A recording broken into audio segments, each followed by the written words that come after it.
ایک مرتبہ کا ذکر ہے کہ ایک نوجوان ایک بزرگ کے پاس آیا۔ اس کے چہرے پر پریشانی تھی۔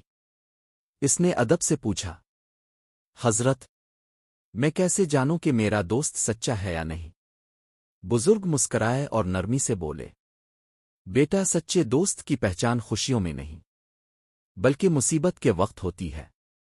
نوجوان نے حیرانی سے پوچھا، وہ کیسے؟ بزرگ نے فرمایا، اگر تم اپنے دوست کو آزمانا چاہتے ہو تو ایک چھوٹی سی ترکیب آزماؤ۔ اس سے کہو کہ تم کسی بڑی مشکل میں پھنس گئے ہو اور تمہیں اس کی مدد کی ضرورت ہے۔ پھر اس کا رد عمل دیکھو۔ اگر وہ فوراً تمہاری مدد کے لیے تیار ہو جائے تو سمجھ لو وہ سچا دوست ہے، اور اگر وہ بہانے بنانے لگے تو جان لو کہ وہ صرف نام کا دوست ہے۔ نوجوان نے بزرگ کی بات مان لی۔ اگلے دن اس نے اپنے ایک قریبی دوست کو فون کیا اور کہا، میں بہت بڑی مشکل میں ہوں، مجھے تمہاری فوری مدد چاہیے۔ مگر حیرت کی بات یہ ہوئی، جسے وہ اپنا سب سے اچھا دوست سمجھتا تھا، وہ بہانے بنانے لگا۔ کبھی کہتا، میں مصروف ہوں، کبھی کہتا، میں بعد میں آتا ہوں، اور آخرکار اس نے صاف انکار کر دیا۔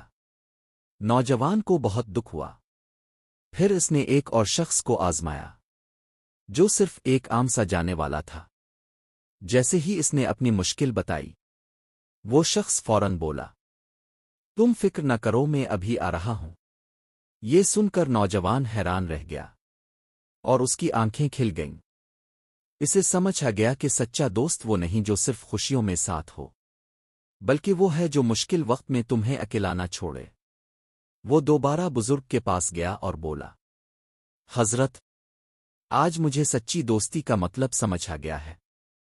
بزرگ مسکرائے اور فرمایا، بیٹا، یاد رکھو، اسلام ہمیں سچی اور نیک دوستی کا درس دیتا ہے۔ پھر انہوں نے کہا، رسول اللہ نے فرمایا، بہترین دوست وہ ہے جو تمہیں اللہ کے قریب کرے اور برائی سے بچائے۔ سبق: سچا دوست وہی ہے جو مشکل وقت میں ساتھ دے۔ صرف خوشیوں کا ساتھی حقیقی دوست نہیں ہوتا۔